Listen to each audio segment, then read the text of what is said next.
नमस्ते दोस्तों, स्वागत है आपका साहित्य सरिता में। आइए सुनते हैं भीष्म साहनी द्वारा लिखी प्रसिद्ध कहानी चीफ की दावत। आज मिस्टर श्यामनाथ के घर चीफ की दावत थी। श्यामनाथ और उनकी धर्मपत्नी को पसीना पोंछने की फुर्सत न थी। पत्नी ड्रेसिंग गाउन पहने, उलझे हुए बालों का जूड़ा बनाए, मुंह पर फैली हुई सुर्खी और पाउडर को मले, और मिस्टर श्यामनाथ सिगरेट पर सिगरेट फूंकते हुए चीज़ों की फहरिस्त हाथ में थामे एक कमरे से दूसरे कमरे में आ जा रहे थे। आखिर 5 बजते बजते तैयारी मुकम्मल होने लगी। कुर्सियाँ, मेज, तिपाइयाँ, नैपकिन, फूल सब बरामदे में पहुँच गए। ड्रिंक का इंतज़ाम बैठक में कर दिया गया। अब घर का फालतू सामान अलमारियों के पीछे और पलंगों के नीचे छिपाया जाने लगा। तभी श्यामनाथ के सामने सहसा एक अड़चन खड़ी हो गई। माँ का क्या होगा? इस बात की ओर न उनका और न उनकी कुशल गृहिणी का ध्यान गया था। मिस्टर श्यामनाथ श्रीमती की ओर घूमकर अंग्रेजी में बोले, माँ का क्या होगा? श्रीमती काम करते करते ठहर गईं और थोड़ी देर तक सोचने के बाद बोली, इन्हें पिछवाड़े इनकी सहेली के घर भेज दो, रात भर बेशक वहीं रहे, कल आ जाए। श्यामनाथ सिगरेट मुंह में रखे सिकुड़ी आंखों से श्रीमती के चेहरे की ओर देखते हुए पल भर सोचते रहे। फिर सिर हिलाकर बोले, नहीं, मैं नहीं चाहता कि उस बुढ़िया का आना जाना यहाँ फिर से शुरू हो। पहले ही बड़ी मुश्किल से बंद किया था। माँ से कहें कि जल्दी ही खाना खा के शाम को ही अपनी कोठरी में चली जाए। मेहमान कहीं 8 बजे आएंगे, इससे पहले ही अपने काम से निपट लें। सुझाव ठीक था, दोनों को पसंद आया। मगर फिर सहसा श्रीमती बोल उठी, जो आज सो गई और नींद में खर्राटे लेने लगी तो? साथ ही तो बरामदा है जहाँ लोग खाना खाएंगे। तो इन्हें कह देंगे कि अंदर से दरवाज़ा बंद कर लें, मैं बाहर से ताला लगा दूंगा। या माँ को कह देता हूँ कि अंदर जाकर सोएं नहीं, बैठी रहें। और क्या? और जो सो गई तो डिनर का क्या मालूम कब तक चले? 11 बजे तक तो तुम ड्रिंक ही करते रहते हो। श्यामनाथ कुछ खींच उठे, हाथ झटकते हुए बोले, अच्छी भली या भाई के पास जा रही थी, तुमने यूं ही खुद अच्छा बनने के लिए बीच में टांग अड़ा दी। वाह, तुम माँ और बेटे की बातों में मैं क्यों बुरी बनूं? तुम जानो और वह जाने। मिस्टर श्यामनाथ चुप रहे। यह मौका बहस का न था, समस्या का हल ढूंढने का था। उन्होंने घूमकर माँ की कोठरी की ओर देखा। कोठरी का दरवाज़ा बरामदे में खुलता था। बरामदे की ओर देखते हुए झट से बोले, मैंने सोच लिया है। और उन्हीं कदमों से माँ की कोठरी के बाहर जा खड़े हुए। माँ दीवार के साथ एक चौकी पर बैठी दुपट्टे में मुंह सिर लपेटे माला जप रही थी। सुबह से तैयारी होती देखते हुए माँ का भी दिल धड़क रहा था। बेटे के दफ्तर का बड़ा साहब घर पर आ रहा है, सारा काम सुविधे से चल जाए। माँ, आज तुम खाना जल्दी खा लेना, मेहमान लोग 7:30 बजे आ जाएंगे। माँ ने धीरे से मुंह पर से दुपट्टा हटाया और बेटे को देखते हुए कहा, आज मुझे खाना नहीं खाना है बेटा। तुम तो जानते हो, मांस मछली बने तो मैं कुछ नहीं खाती। जैसे भी हो, अपने काम से जल्दी निपट लेना। अच्छा बेटा। और माँ, हम लोग पहले बैठक में बैठेंगे, उतनी देर तुम यहाँ बरामदे में बैठना। फिर जब हम यहाँ आ जाएं तो तुम गुसल खाने के रास्ते बैठक में चली जाना। माँ अवाक बेटे का चेहरा देखने लगी, फिर धीरे से बोली, अच्छा बेटा। और माँ, आज जल्दी सो नहीं जाना, तुम्हारे खर्राटों की आवाज़ दूर तक जाती है। माँ लज्जित सी आवाज़ में बोली, क्या करूँ बेटा, मेरे बस की बात नहीं है। जब से बीमारी से उठी हूँ, नाक से सांस नहीं ले सकती। मिस्टर श्यामनाथ ने इंतजाम तो कर दिया, फिर भी उनकी उधेड़ बुन खत्म नहीं हुई। जो चीफ अचानक उधर आ निकला तो 8-10 मेहमान होंगे, देसी अफसर, उनकी स्त्रियां होंगी, कोई भी गुसल खाने की तरफ जा सकता है। क्षोभ और क्रोध में वह झुंझलाने लगे। एक कुर्सी को उठाकर बरामदे में कोठरी के बाहर रखते हुए बोले, आओ माँ, इस पर जरा बैठो तो। माँ माला संभालती पल्ला ठीक करती उठी और धीरे से कुर्सी पर आकर बैठ गई। यूं नहीं माँ, टांगे ऊपर चढ़ाकर नहीं बैठते, यह खाट नहीं है। माँ ने टांगे नीचे उतार ली। और खुदा के वास्ते नंगे पाँव नहीं घूमना, न ही वह खड़ाऊँ पहनकर सामने आना। किसी दिन तुम्हारी यह खड़ाऊँ उठाकर मैं बाहर फेंक दूंगा। माँ चुप रही। कपड़े कौन से पहनोगी माँ? जो है वही पहनूंगी बेटा, जो कहो पहन लूँ। मिस्टर श्यामनाथ सिगरेट मुंह में रखे फिर अधखुली आंखों से माँ की ओर देखने लगे और माँ के कपड़ों की सोचने लगे। श्यामनाथ हर बात में तरतीब चाहते थे। घर का सब संचालन उनके अपने हाथ में था। खूंटियाँ कमरों में कहाँ लगाई जाएं, बिस्तर कहाँ पर बिछे, किस रंग के पर्दे लगाए जाएं, श्रीमती कौन सी साड़ी पहने, मेज किस साइज की हो। श्यामनाथ को चिंता थी कि अगर चीफ का साक्षात माँ से हो गया तो कहीं लज्जित नहीं होना पड़े। माँ को सिर से पांव तक देखते हुए बोले, तुम सफ़ेद कमीज और सफ़ेद सलवार पहन लो माँ, पहन के आओ तो जरा देखूं। माँ धीरे से उठी और अपनी कोठरी में कपड़े पहनने चली गई। यह माँ का झमेला ही रहेगा।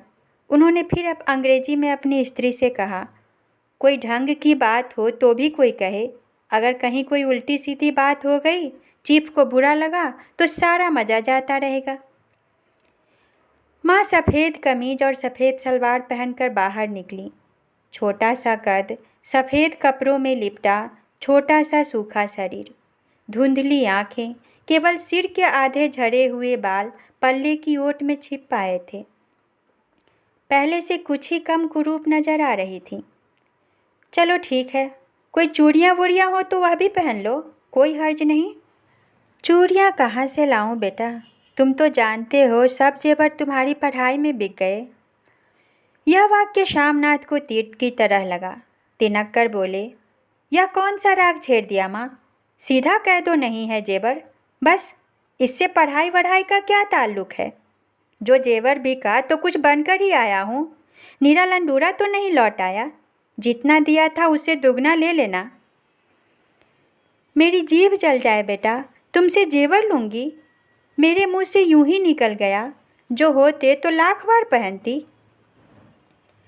5:30 बज चुके थे। अभी मिस्टर श्यामनाथ को खुद भी नहा धोकर तैयार होना था। श्रीमती कब की अपने कमरे में जा चुकी थी। श्यामनाथ जाते हुए एक बार फिर माँ को हिदायत करते गए, माँ रोज़ की तरह गुमसुम बन के नहीं बैठी रहना। अगर साहब इधर आ निकलें और कोई बात पूछे तो ठीक तरह से बात का जवाब देना। मैं न पढ़ी न लिखी बेटा, मैं क्या बात करूँगी। तुम कह देना माँ अनपढ़ है, कुछ जानती समझती नहीं, वह नहीं पूछेगा। 7 बजते बजते माँ का दिल धक धक करने लगा। अगर चीफ सामने आ गया और उसने कुछ पूछा तो वह क्या जवाब देंगी। अंग्रेज को तो दूर से ही देखकर घबरा उठती थी। यह तो अमरीकी है, ना मालूम क्या पूछे। मैं क्या कहूँगी। माँ का जी चाहा कि चुपचाप पिछवाड़े विधवा सहेली के घर चली जाएं, मगर बेटे के हुक्म को कैसे टाल सकती थी। चुपचाप कुर्सी पर से टांगें लटकाए वहीं बैठी रही। एक कामयाब पार्टी वह है जिसमें ड्रिंक कामयाबी से चल जाए। श्यामनाथ की पार्टी सफलता के शिखर चूमने लगी। वार्तालाप उसी रौ में बह रहा था जिस रौ में गिलास भरे जा रहे थे। कहीं कोई रुकावट न थी, कोई अड़चन न थी। साहब को व्हिस्की पसंद आई थी, मेम साहब को पर्दे पसंद आए थे, सोफ़ा कवर का डिज़ाइन पसंद आया था, कमरे की सजावट पसंद आई थी। इससे बढ़कर क्या चाहिए। साहब तो ड्रिंक के दूसरे दौर में ही चुटकुले और कहानियाँ कहने लग गए थे। दफ्तर में जितना रोब रखते थे, यहाँ पर उतने ही दोस्त परवर हो रहे थे और उनकी स्त्री काला गाउन पहने, गले में सफ़ेद मोतियों का हार, सेंट और पाउडर की महक से ओत-प्रोत कमरे में बैठी सभी देसी स्त्रियों की आराधना का केंद्र बनी हुई थी। बात बात पर हंसती, बात बात पर सिर हिलाती और श्यामनाथ की स्त्री से तो ऐसे बातें कर रही थीं जैसे उनकी पुरानी सहेली हो। और इसी रौ में पीते पिलाते 10:30 बज गए। वक्त गुजरते पता ही न चला। आखिर सब लोग अपने अपने गिलासों में से आखिरी घूंट पीकर खाना खाने के लिए उठे और बैठक से बाहर निकले। आगे आगे श्यामनाथ रास्ता दिखाते हुए, पीछे चीफ और दूसरे मेहमान। बरामदे में पहुंचते ही श्यामनाथ सहसा ठिठक गए। जो दृश्य उन्होंने देखा उससे उनकी टांगें लड़खड़ा गईं और क्षण भर में सारा नशा हिरन होने लगा। बरामदे में ऐन कोठरी के बाहर माँ अपनी कुर्सी पर ज्यों की त्यों बैठी थीं, मगर दोनों पांव कुर्सी की सीट पर रखे हुए और सिर दाएं से बाएं और बाएं से दाएं झूल रहा था और मुंह में से लगातार गहरे खर्राटों की आवाज़ें आ रही थीं। जब सिर कुछ देर के लिए टेढ़ा होकर एक तरफ को थम जाता तो खर्राटे और भी गहरे हो उठते और फिर जब झटके से नींद टूटती तो सिर फिर दाएं से बाएं झूलने लगता। पल्ला सिर पर से घिसक आया था और माँ के झड़े हुए बाल आधे गंजे सिर पर अस्त व्यस्त बिखर रहे थे। देखते ही श्यामनाथ क्रुद्ध हो उठे। जी चाहा कि माँ को धक्का देकर उठा दें और उन्हें कोठरी में धकेल दें, मगर ऐसा करना संभव न था। चीफ और बाकी मेहमान पास खड़े थे। माँ को देखते ही देसी अफसरों की कुछ स्त्रियां हंसतीं कि इतने में चीफ ने धीरे से कहा, पुअर डियर। माँ हड़बड़ा के उठ बैठी। सामने खड़े इतने लोगों को देखकर ऐसी घबराईं कि कुछ कहते न बना। झट से पल्ला सिर पर रखती हुई खड़ी हो गईं और ज़मीन को देखने लगीं। उनके पांव लड़खड़ाने लगे और हाथों की उंगलियां थर थर कांपने लगीं। माँ, तुम जाके सो जाओ, तुम क्यों इतनी देर तक जाग रही थी? और खिसियाई हुई नज़रों से श्यामनाथ चीफ के मुंह की ओर देखने लगे। चीफ के चेहरे पर मुस्कुराहट थी। वह वहीं खड़े खड़े बोले, नमस्ते। माँ ने झिड़कते हुए अपने में सिमटते हुए दोनों हाथ जोड़े, मगर एक हाथ दुपट्टे के अंदर माला को पकड़े हुए था, दूसरा बाहर। ठीक तरह से नमस्ते भी न कर पाई। श्यामनाथ इस पर भी खिन्न हो उठे। इतने में चीफ ने अपना दायां हाथ मिलाने के लिए माँ के आगे किया। माँ और भी घबरा उठी। माँ, हाथ मिलाओ। पर हाथ कैसे मिलाती? दाएं हाथ में तो माला थी। घबराहट में माँ ने बायां हाथ ही साहब के दाएं हाथ में रख दिया। श्यामनाथ दिल ही दिल में जल उठे। देसी अफसरों की स्त्रियां खिलखिलाकर हंस पड़ी। यूँ नहीं माँ, तुम तो जानती हो दायां हाथ मिलाया जाता है, दायां हाथ मिलाओ।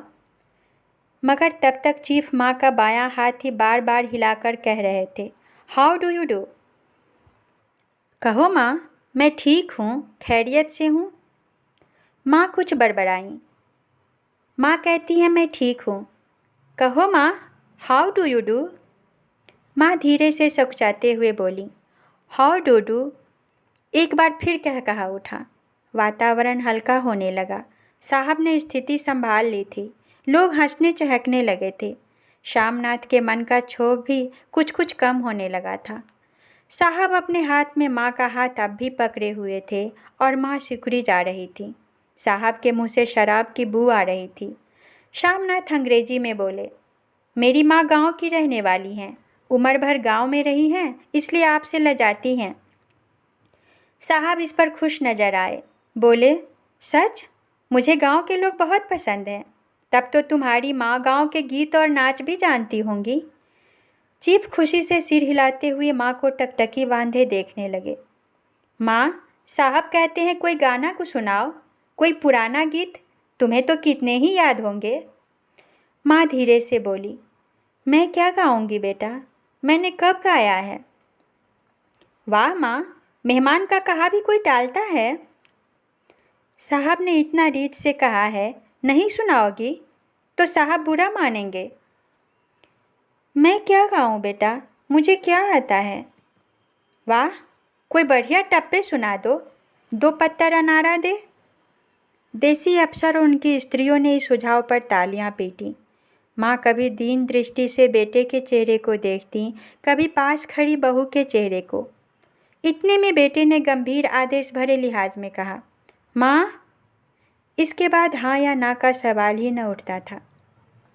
माँ बैठ गईं और क्षीण दुर्बल लरजती आवाज़ में एक पुराना विवाह का गीत गाने लगी। हरियाणी माए, हरियाणी बहनें, हरिया तो भागी भरिया है। देसी स्त्रियां खिलखिला के हंस उठीं। 3 पंक्तियां गा के माँ चुप हो गई।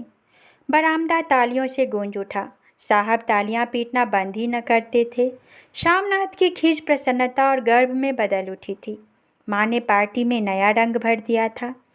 तालियां थमने पर साहब बोले, पंजाब के गांवों की दस्तकारी क्या है? श्यामनाथ खुशी में झूम रहे थे। बोले, ओह बहुत कुछ साहब, मैं आपको एक सेट उन चीज़ों का भेंट करूँगा। आप उन्हें देखकर खुश होंगे। मगर साहब ने सिर हिलाकर अंग्रेजी में फिर पूछा, नहीं, मैं दुकानों की चीज़ नहीं मांगता। पंजाबियों के घरों में क्या बनता है, औरतें खुद क्या बनाती हैं? श्यामनाथ कुछ सोचते हुए बोले, लड़कियां गुड़ियाँ बनाती हैं और फुलकारियाँ बनाती हैं। फुलकारी क्या है? श्यामनाथ फुलकारी का मतलब समझाने की असफल चेष्टा करने के बाद माँ को बोले, क्यों माँ, कोई पुरानी फुलकारी घर में है?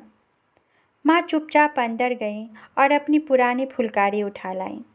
साहब बड़ी रुचि से फुलकारी देखने लगे। पुरानी फुलकारी थी, जगह जगह से उसके तागे टूट रहे थे और कपड़ा फटने लगा था। साहब की रुचि को देखकर श्यामनाथ बोले, यह फटी हुई है साहब, मैं आपको नई बनवा दूंगा। माँ बना देंगी? क्यों माँ, साहब को फुलकारी बहुत पसंद है, इन्हें ऐसी ही एक फुलकारी बना दोगी ना? माँ चुप रहीं, फिर डरते डरते धीरे से बोली, अब मेरी नज़र कहाँ है बेटा, बूढ़ी आंखें क्या देखेंगी? मगर माँ का वाक्य बीच में ही तोड़ते हुए श्यामनाथ साहब को बोले, वह ज़रूर बना देंगी, आप उसे देखकर खुश होंगे।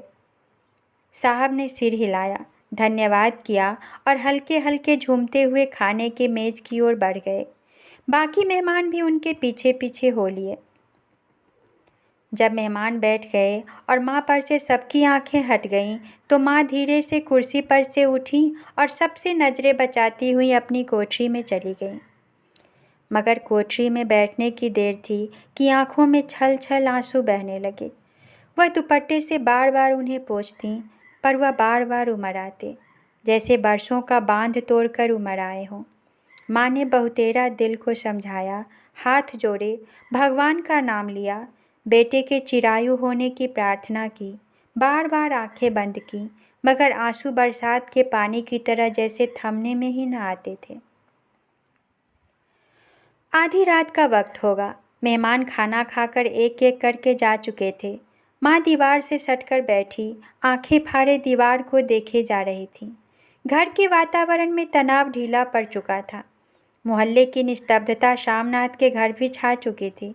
केवल रसोई में प्लेटों के खनकने की आवाज़ आ रही थी। तभी सहसा माँ की कोठरी का दरवाज़ा जोर से खटकने लगा। माँ, दरवाज़ा खोलो। माँ का दिल बैठ गया, हड़बड़ा कर उठ बैठी। क्या मुझसे फिर कोई भूल हो गई? माँ कितनी देर से अपने आप को कोस रही थीं कि क्यों उन्हें नींद आ गई, क्यों वह ऊँघने लगी। क्या बेटे ने अभी तक क्षमा नहीं किया? माँ उठी और कांपते हाथों से दरवाज़ा खोल दिया। दरवाजे खुलते ही श्यामनाथ झूमते हुए आगे बढ़ाए और माँ को आलिंगन में भर लिया। ओ अम्मी, तुमने तो आज रंग ला दिया। साहब तुमसे इतना खुश हुआ कि क्या कहूँ। ओ अम्मी, अम्मी। माँ की छोटी सी काया सिमटकर बेटे के आलिंगन में छिप गई। माँ की आंखों में फिर आंसू आ गए। उन्हें पोंछती हुई धीरे से बोली, बेटा, तुम मुझे हरिद्वार भेज दो, मैं कब से कह रही हूँ। श्यामनाथ का झूमना सहसा बंद हो गया और उनकी पेशानी पर फिर तनाव के बल पड़ने लगे। उनकी बाहें माँ के शरीर पर से हट आईं। क्या कहा माँ? यह कौन सा राग तुमने फिर छेड़ दिया? श्यामनाथ का क्रोध बढ़ने लगा था। बोलते गए, तुम मुझे बदनाम करना चाहती हो ताकि दुनिया कहे कि बेटा माँ को अपने पास नहीं रख सकता? नहीं बेटा, अब तुम अपनी बहू के साथ जैसा मन चाहे रहो। मैंने अपना ख्वाब पहन लिया, अब यहाँ क्या करूँगी? जो थोड़े दिन जिंदगानी के बाकी हैं, भगवान का नाम लूँगी। तुम मुझे हरिद्वार भेज दो। तुम चली जाओगी तो फुलकारी कौन बनाएगा? साहब से तुम्हारे सामने ही फुलकारी देने का इकरार किया है। मेरी आंखें अब नहीं है बेटा जो फुलकारी बना सकूं। तुम कहीं और से बनवा लो, बनी बनाई ले लो। माँ, तुम मुझे धोखा दे के यूँ चली जाओगी? मेरा बनता काम बिगाड़ोगी? जानती नहीं, साहब खुश होगा तो मुझे तरक्की मिलेगी। माँ चुप हो गई, फिर बेटे के मुंह की ओर देखती हुई बोली, क्या तेरी तरक्की होगी? क्या साहब तेरी तरक्की कर देगा? क्या उसने कुछ कहा है? कहा नहीं, मगर देखती नहीं कितना खुश गया है। कहता था जब तेरी माँ फुलकारी बनाना शुरू करेंगी तो मैं देखने आऊँगा कि कैसे बनाती हैं। जो साहब खुश हो गया तो मुझे इससे बड़ी नौकरी भी मिल सकती है, मैं बड़ा अफसर बन सकता हूँ। माँ के चेहरे का रंग बदलने लगा, धीरे धीरे उनका झुर्रियों भरा मुँह खिलने लगा, आँखों में हल्की हल्की चमक आने लगी। तो तेरी तरक्की होगी बेटा, तरक्की यूं ही हो जाएगी। साहब को खुश रखूँगा तो कुछ करेगा, वरना उसकी खिदमत करने वाले और थोड़े हैं। तो मैं बना दूंगी बेटा, जैसे बन पड़ेगा बना दूंगी। और माँ दिल ही दिल में फिर बेटे के उज्जवल भविष्य की कामनाएं करने लगीं। और मिस्टर श्यामनाथ, अब सो जाओ माँ, कहते हुए तनिक लड़खड़ाते हुए अपने कमरे की ओर घूम गए। धन्यवाद।